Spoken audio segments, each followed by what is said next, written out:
This is M K. Welcome to let's go.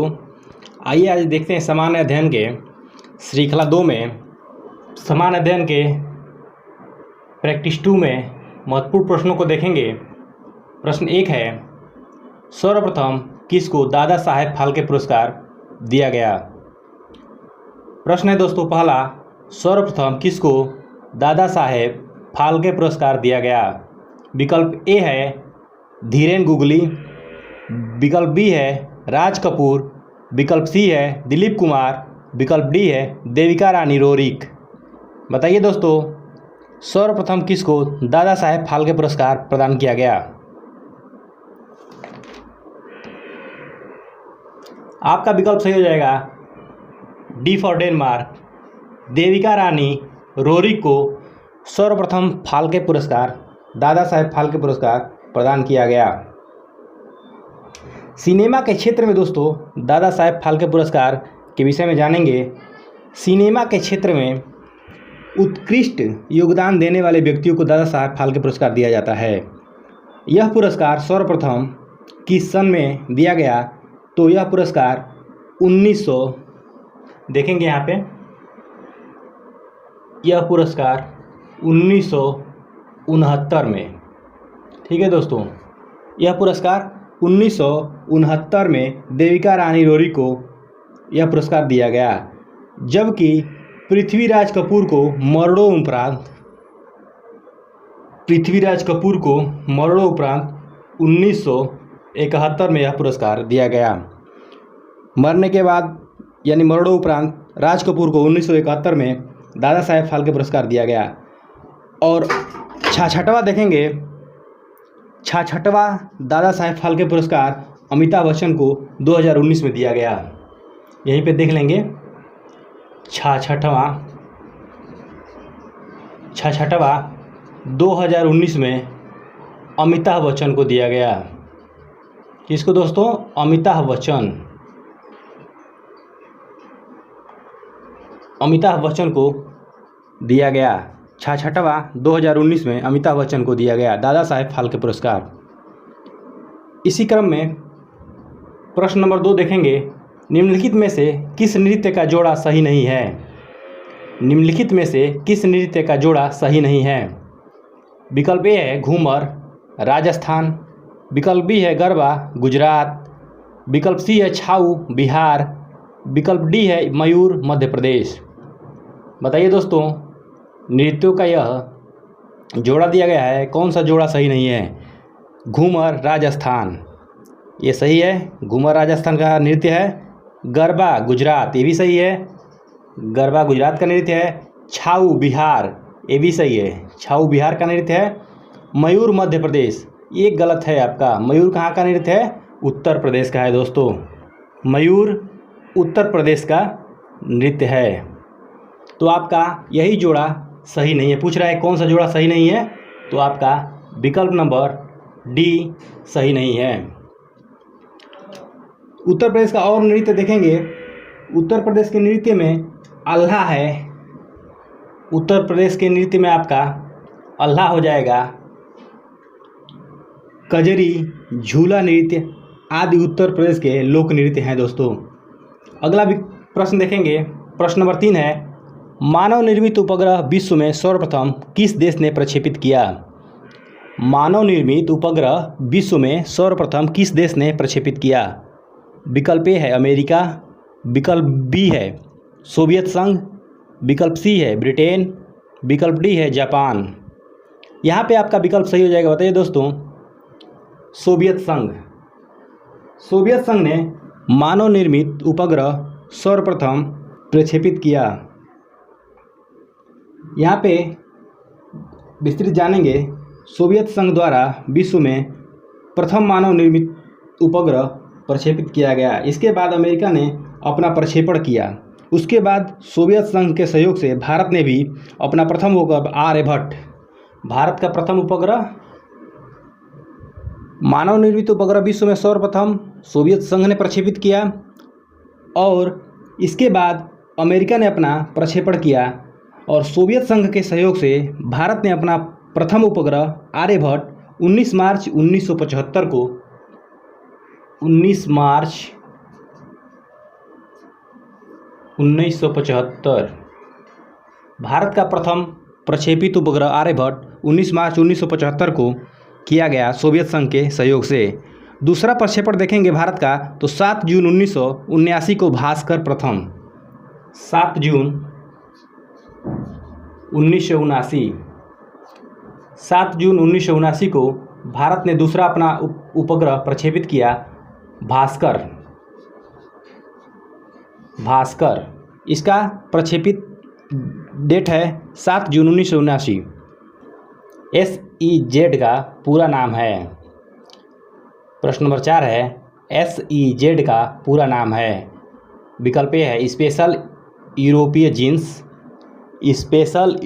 Jeans, विकल्प B है special economy Jones, विकल्प सी है उपरोक्त दोनों, विकल्प डी है उपरोक्त में से कोई नहीं। बताइए दोस्तों, SEZ का पूरा नाम बताना है, क्या होता है फुल फॉर्म SEZ। विकल्प सही हो जाएगा आपका स्पेशल इकोनॉमिक जोन्स, आपका विकल्प सही हो जाएगा स्पेशल इकोनॉमिक जोन। 1 अप्रैल 2000 से प्रभावी एक्जिम नीति में चीनी मॉडल का अनुसरण करते हुए, इसके विषय में जानेंगे।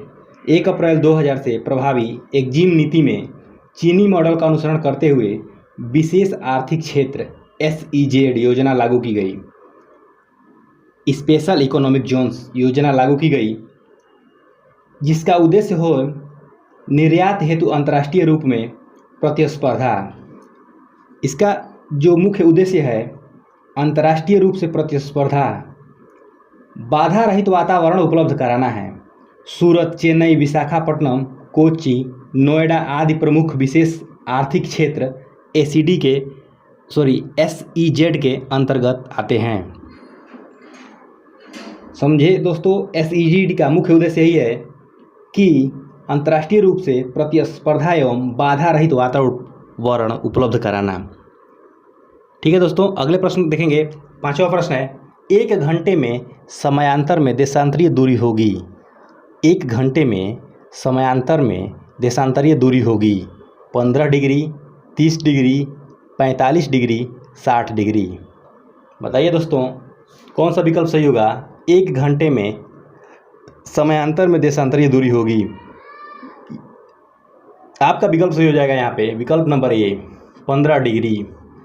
1 घंटे में दोस्तों 15 डिग्री का देशांतर दूरी होता है। जैसे कि ग्लोब पे 24 जोनों में समय को विभाजित किया गया है। 24 जोनों में विश्व को समय जोन में विभाजित किया गया है। इस जोनों को ग्रीनविच मीन टाइम मानक समय माना गया है और 1 घंटे के अंतराल के आधार पर विभाजित किया गया है इसे। 24 में 15 डिग्री से हम गुणा करेंगे तो 360 डिग्री आएगा।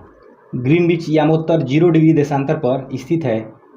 ग्रीनलैंड, लार्वोनियन सागर, ब्रिटेन, स्पेन, अल्जीरिया, फ्रांस, माले, बुर्किना फासो, घाना, दक्षिण अटलांटिक समुद्र से यह गुजरता है। आपका ग्रीनविच देशांतर मुख्य यामोत्तर। तो यहाँ पे 24 जून में विश्व को 24 जून समय में बांटा गया है। तो 24 जून समय में बांटा गया है तो 1 घंटे में आपका देशांतर 15 डिग्री होता है। तो 1 मिनट में आपका यह 1 डिग्री में 4 मिनट का समय लगता है। 1 डिग्री दूरी तय करने में, देशांतरीय दूरी तय करने में 4 मिनट का समय लगता है। तो 15 डिग्री देशांतरीय दूरी तय करेंगे तो 60 मिनट यानी कि 1 घंटा लगेगा आपको। ठीक है, 1 घंटा। तो 15 डिग्री देशांतरीय दूरी करने में 1 घंटा समय लगता है, तो 360 डिग्री देशांतरीय दूरी तय करने में 24 घंटे लगेंगे। ठीक है दोस्तों, तो ये आपका सही हो जाएगा। यहाँ पे 1 घंटे में समांतरीय देशांतरीय दूरी तय करने में 15 डिग्री दूरी तय करेंगे 1 घंटे में। आपका विकल्प सही हो गया ए। अगला प्रश्न देखेंगे, छठा प्रश्न है, विश्व का सबसे बड़ा द्वीप है। अगला प्रश्न है छठा, विश्व का सबसे बड़ा द्वीप है। विकल्प ए है बोर्नियो, बी है अंडमान निकोबार, विकल्प सी है ग्रीनलैंड और विकल्प डी है सिंगापुर। बताइए दोस्तों, विश्व का सबसे बड़ा द्वीप है। आपका विकल्प सही हो जाएगा विकल्प सी ग्रीनलैंड। विश्व का सबसे बड़ा द्वीप ग्रीनलैंड है। पश्चिमी गोलार्ध में स्थित ग्रीनलैंड किस द्वीप में स्थित है? ये पश्चिमी गोलार्ध में यह स्थित है ग्रीनलैंड।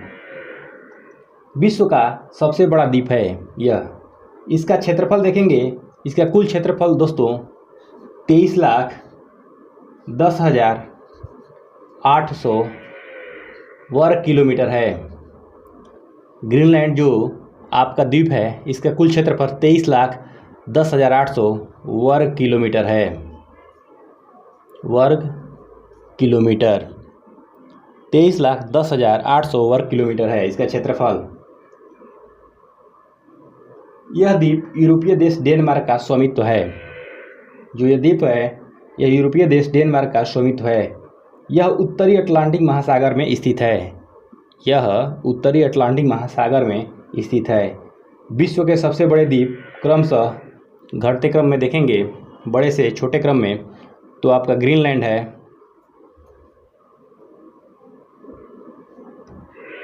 ग्रीनलैंड,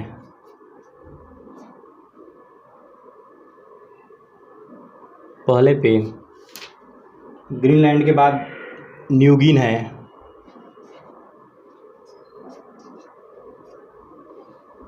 न्यूगिन के बाद बोर्नियो, बोर्नियो तीसरे क्रम का है दोस्तों। बोर्नियो तीसरा बड़ा द्वीप है।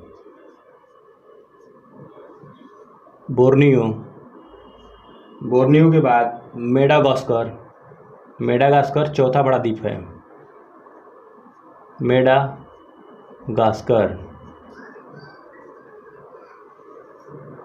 मेडागास्कर। उसके बाद है बेफिन द्वीप, उसके बाद है बेफिन, बेफिन। इसके बाद है सुमात्रा। यह घटते क्रम में है, बड़े से घटते क्रम में सुमात्रा। इसी तरह आदि द्वीप हैं, 6 द्वीप आपको बताया गया बड़े से छोटे क्रम में। पहला है सबसे बड़ा ग्रीनलैंड, न्यूगिना, उसके बाद बोर्नियो, उसके बाद मेडागास्कर, बेफिन, सुमात्रा। विश्व का सबसे बड़ा द्वीप है ग्रीनलैंड और उसके बाद घटते क्रम में आपको 6 द्वीपों का नाम बताया, इसे याद रखिएगा। और ग्रीनलैंड द्वीप का जो क्षेत्रफल है 23,10,800 वर्ग किलोमीटर है। आइए इसी क्रम में अगला 7वां प्रश्न देखेंगे।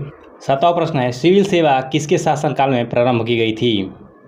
सिविल सेवा किसके शासनकाल में प्रारंभ की गई थी? विकल्प ए है लॉर्ड कैनिंग, विकल्प बी है लॉर्ड कर्जन, विकल्प सी है लॉर्ड कॉर्नवालिस और विकल्प डी है लॉर्ड डलहौजी। बताइए दोस्तों, सिविल सेवा किसके शासनकाल में प्रारंभ की गई थी? विकल्प सही हो जाएगा आपका लॉर्ड कॉर्नवालिस, विकल्प सी सही हो जाएगा लॉर्ड कॉर्नवालिस के वर्ष 1793, वर्ष 1793 लॉर्ड कॉर्नवालिस के शासनकाल में सिविल सेवा प्रारंभ की गई थी। 1786 शासनकाल देखेंगे तो 1786 से 1793 एवं 1805 सिविल सेवा नागरिक सेवा का प्रारंभ हुआ। लॉर्ड कॉर्नवालिस को भारत में सिविल सेवा का जन्मदाता कहा जाता है। लॉर्ड कॉर्नवालिस को भारत में सिविल सेवा का जन्मदाता कहा जाता है। अगला प्रश्न है 8वां, निम्नलिखित में से कौन सा जोड़ा सही है? विकल्प ए है टिग्रिस इराक, बी है पेरिस टेम्स, सी है काहिरा मिस्र हडसन और डी है बान नील। बताइए तो नदियों का नाम है और उनके किनारे बसे शहर हैं टिग्रिस, इराक, पेरिस टेम्स नदी के किनारे, काहिरा मिस्र हडसन नदी के किनारे, बान नील नदी के किनारे। आपका विकल्प ए सही हो जाएगा, टिग्रिस इराक। टिग्रिस नदी के किनारे बागदाद नगर बसा है जो कि इराक की राजधानी है। इराक बसा है क्योंकि टिग्रिस नदी के किनारे इराक की राजधानी बागदाद बसा है। Iraq Baghdad. Iraq Baghdad. Paris France की राजधानी सीन नदी पर। ये जो पेरिस है सीन नदी किस पे दोस्तों? सीन, टेम्स नहीं सीन नदी है। काहिरा मिस्र नील नदी है, हडसन नहीं है। ये क्या है? नील नदी। मिस्र नील नदी की सभ्यता मानी जाती है। और जो बान है आपका जर्मनी में राइन नदी के तट पर बसा है। ये नील नहीं है, इसके तो मिस्र बसा है नील नदी के किनारे। बान है जो राइन है। कौन सा? राइन। राइन नदी के तट पर बान बसा है। तो आपका सही जोड़ा यही था, टिग्रिस इराक। अगला प्रश्न देखेंगे। 9वां प्रश्न है, डॉटर ऑफ द ईस्ट पुस्तक की लेखिका कौन है? विकल्प ए है बेनजीर भुट्टो, बी है अनीता देसाई, सी है अरुंधति राय और डी है Medha Patkar. Daughter of the east पुस्तक की लेखिका कौन है? बेनजीर भुट्टो, अनीता देसाई, अरुंधति राय, मेधा पाटकर। आपका विकल्प सही हो जाएगा, विकल्प A Benazir Bhutto. Daughter of the east पुस्तिका की लेखक पाकिस्तान के पूर्व प्रधानमंत्री थी बेनजीर भुट्टो। और बेनजीर भुट्टो के विषय में जानेंगे विस्तृत। पाकिस्तान की या किसी मुस्लिम देश की पहली प्रधानमंत्री थी बेनजीर भुट्टो। और इनकी आत्मकथा है डॉटर ऑफ द ईस्ट। इसमें बेनजीर भुट्टो ने अपने जीवन एवं राजनीति के बारे में विस्तार से लिखा है। अगला प्रश्न देखेंगे, 10वां प्रश्न। प्रश्न नंबर 10, सूर्य से सबसे नज़दीक ग्रह कौन सा है? विकल्प ए है बृहस्पति, विकल्प बी है बुध, विकल्प सी है मंगल, विकल्प डी है शुक्र। सूर्य से सबसे नज़दीक ग्रह कौन सा है? बताइए दोस्तों। बृहस्पति, बुध, मंगल, शुक्र। आपका विकल्प सही हो जाएगा, सूर्य से सबसे नज़दीक ग्रह बुध। विकल्प नंबर बी सही हो जाएगा, बुध सूर्य से सबसे नज़दीक ग्रह है। बुध, शुक्र, पृथ्वी, मंगल, बृहस्पति, शनि, अरुण, वरुण। अरुण को यूरेनस कहते हैं, वरुण को नेपच्यून कहते हैं। यू लिखा है और ने लिखा है, तो यू मतलब यूरेनस और ने मतलब नेपच्यून। तो सूर्य से सबसे नज़दीक ग्रह देख रहे हैं दोस्तों। देखिए, सूर्य से सबसे नज़दीक ग्रह आपका बुध है। उसके बाद शुक्र, पृथ्वी, मंगल। और मंगल और बृहस्पति के बीच में क्षुद्र ग्रहों की पट्टी पाई जाती है। तो आपका विकल्प सही हो जाएगा, बुध। सूर्य से सबसे नज़दीक ग्रह बुध है। और यहाँ पे एक और विस्तृत जानकारी आपको दे दिया जाए। सूर्य के कुल ग्रहों में से बुध, शुक्र, शनि, बृहस्पति तथा मंगल को नंगी आंखों से देखा जा सकता है। बुध सूर्य का सबसे नज़दीक ग्रह है। यह सबसे छोटा ग्रह भी है, जिसके पास कोई उपग्रह नहीं है। बुध और शुक्र, आपको बुध और शुक्र के पास कोई उपग्रह नहीं है। दो ऐसे ग्रह हैं जिनके पास कोई उपग्रह नहीं होता है, बुध और शुक्र। ये दो ऐसे ग्रह हैं जिनके पास कोई उपग्रह नहीं होता है। अगला प्रश्न देखेंगे, प्रश्न 11, भारत के अंतिम गवर्नर जनरल कौन था? विकल्प ए है लॉर्ड बेबल, विकल्प बी है लॉर्ड माउंटबेटन, विकल्प सी है लॉर्ड कर्जन, विकल्प डी है सी राजगोपालाचारी। प्रश्न 11 है, भारत के अंतिम गवर्नर जनरल कौन था? आपका विकल्प सही हो जाएगा, विकल्प डी सी राजगोपालाचारी। सी राजगोपालाचारी स्वतंत्र भारत के अंतिम गवर्नर जनरल या भारत के स्वतंत्र भारत के प्रथम गवर्नर जनरल और भारत के अंतिम गवर्नर जनरल श्री राजगोपालाचारी थे। हो जाएगा डी, श्री राजगोपालाचारी। 1948 से 1950 तक भारत के यह गवर्नर जनरल थे। और लॉर्ड बेवल का सन देखेंगे तो लॉर्ड बेवल 1943 से, यह था 1943 से 47 तक, 1943 से 47 तक। और लॉर्ड माउंटबेटन 47 से 48 तक, ये थे 1947 से 48 तक ये गवर्नर जनरल रहे भारत के। लॉर्ड कर्जन, सी राजगोपालाचारी 1948 से 50 तक भारत के गवर्नर जनरल रहे और ये अंतिम गवर्नर जनरल थे। अगला प्रश्न देखेंगे प्रश्न नंबर 12। टाइफाइड किस अन्य नाम से जाना जाता है? टाइफाइड किस अन्य नाम से जाना जाता है? विकल्प ए है मलेरिया, विकल्प बी है गिनोरिया, विकल्प सी है टिटनेस और विकल्प डी है मोतीझरा। बताइए दोस्तों, टाइफाइड किस अन्य नाम से जाना जाता है? आपका विकल्प सही हो जाएगा विकल्प नंबर डी, मोतीझरा। टाइफाइड मोतीझरा नाम से जाना जाता है। टाइफाइड को आंत का बुखार भी कहते हैं। आंत का बुखार टाइफाइड को कहते हैं। आंत का बुखार, आंत का बुखार के नाम से भी टाइफाइड को जाना जाता है। यह साल्मोनेला टाइफोजा नामक जीवाणु से होता है। यह साल्मोनेला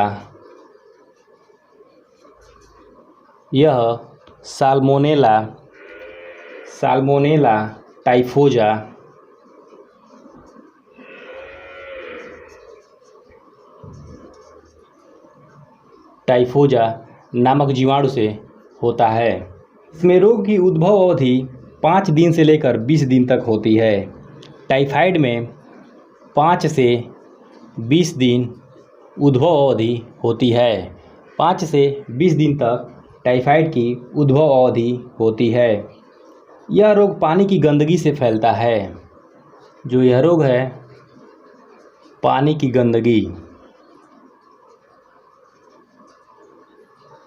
गंदगी से फैलता है। इसके उपचार हेतु क्लोरोमाइसीटोन, टाइफाइड के उपचार हेतु क्लोरोमाइसीटोन एंटीबायोटिक लेना लाभदायक होता है। आज के क्रम में श्रृंखला 2 प्रैक्टिस सेट 2 में 12 प्रश्नों की श्रृंखला इतना ही। अगले श्रृंखला में मिलेंगे अगले प्रैक्टिस सेट के साथ। धन्यवाद दोस्तों।